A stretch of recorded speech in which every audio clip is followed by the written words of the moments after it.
বাংলাদেশে ৩ মাস থাকার পর আবারও চলে আসলাম ভারতের কলকাতা শহরে। আর বর্তমানে আমি রয়েছি কলকাতার মার্কুইজ স্ট্রিট শহরে।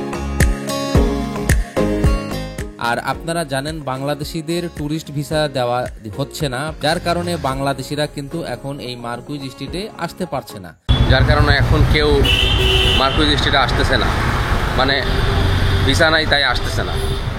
তবে এখন শুনতেছি নাকি ভিসা খুলবে, এরকম একটা খবর পাইছি। আমি যখনই আসি তখনই কলিং লেনের এই হোটেলে আসি। এই হোটেলের খাবারগুলি কিন্তু খুবই টেস্ট। হোটেলের অবশ্য নামটা দেখিনি, তবে এটা চিটাগাং হোটেলের ঠিক পাশে। দেখুন, একদম কয়লাতে বানানো চাপাতি রুটি। এই রুটির সাথে নিয়ে নিলাম মুগ ডাল, যা সত্যি খুবই টেস্ট, এবং এর সাথে আমি ডিমও নিয়ে নেব। এই হোটেলে কিন্তু খুবই অল্প টাকায় আপনারা খেতে পারবেন। এটা ঠিক চিটাগাং হোটেলের পাশেই যে ঢাকা হোটেল চিটাগাং হোটেল রয়েছে, ঠিক তার পাশেই এই হোটেল।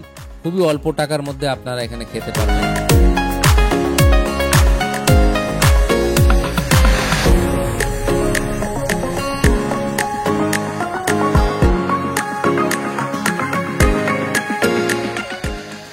বন্ধুরা, দেখতে পাচ্ছেন আমি এখন রয়েছি একদম নবাব হোটেলের সামনে।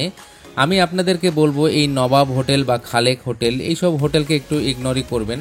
বেস্ট হবে কলিং লেনে ওই যে নর্মাল যে হোটেলগুলি, সেখানে এসে কম টাকার মধ্যে খেতে পারবেন। তো এখন যেটা দেখতে পাচ্ছেন সেটা হচ্ছে এটা মার্কুইজ স্ট্রিটের একটি অংশ। আমার ঠিক ডান পাশে কিছু মেডিসিনের দোকান রয়েছে। এই মেডিসিনের দোকান থেকে আপনারা 15% বা 17% ডিসকাউন্টে বিভিন্ন ধরনের মেডিসিন নিতে পারবেন। ভালো ভালো মেডিসিন কিন্তু এখানে পাওয়া যায়। তাই এখান থেকে মেডিসিন নিলে আপনারা কিন্তু 15 থেকে 17% এবং সর্বোচ্চ 20% ডিসকাউন্ট পাবেন। এবং তার বাম পাশে দেখা যাচ্ছে ইসামতি রেস্টুরেন্ট। এই রেস্টুরেন্টে কখনো আমি খাইনি, কখনো ট্রাই করিনি, তবে আমি দেখতে পাচ্ছি যে সামনে দেশ ট্রাভেলসের একটি বাস দাঁড়িয়ে আছে। আর দেখুন, এদিকে মানি এক্সচেঞ্জের দোকানগুলি কিন্তু প্রায় বন্ধ হয়ে গেছে, কারণ এখানে বাংলাদেশিরা আসছে না, তাই এদের ব্যবসা কিন্তু এখন মন্দা চলছে। আর এখান থেকে আপনারা ট্যাক্সি দেখতে পাচ্ছেন। এই ট্যাক্সিগুলি কিন্তু আপনারা ভাড়া করে বনগাঁ বর্ডার যেতে পারেন। এবং ঠিক আমার সামনেই দেখতে পাচ্ছেন দেশ ট্রাভেলসের একটি গাড়ি দাঁড়িয়ে আছে। এই গাড়িটি 11:30টার সময়, বেলা 11:30টার সময় বনগাঁর উদ্দেশ্যে রওনা দেবে, মানে পেট্রোপল বর্ডারের উদ্দেশ্যে রওনা দেবে। বর্তমানে ভাড়া 300 রুপি চলছে, 350 রুপি চলছে, বাট আপনি বার্গেটিং করে 250 রুপিতেও যেতে পারবেন, কারণ বর্তমানে প্যাসেঞ্জার না থাকার কারণে খুবই অল্প টাকায় কিন্তু বর্ডার যাওয়া যাচ্ছে। বাসে আপনারা যেতে পারবেন। সারাদিনে একটা বাস মাত্র ছাড়ে।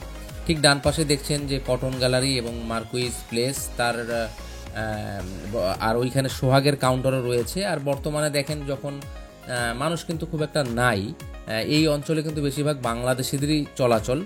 তো যেহেতু ভিসা বন্ধ, তাই এখন কিন্তু এই এলাকায় তেমন একটা জমজমাট বিরাজ করছে না। তো আশা করি সামনে ভিসা খুলবে, তখন আবারও বাংলাদেশিরা এখানে আসবে। আজকের ভিডিও এই পর্যন্তই, দেখা হচ্ছে নেক্সট ভিডিও।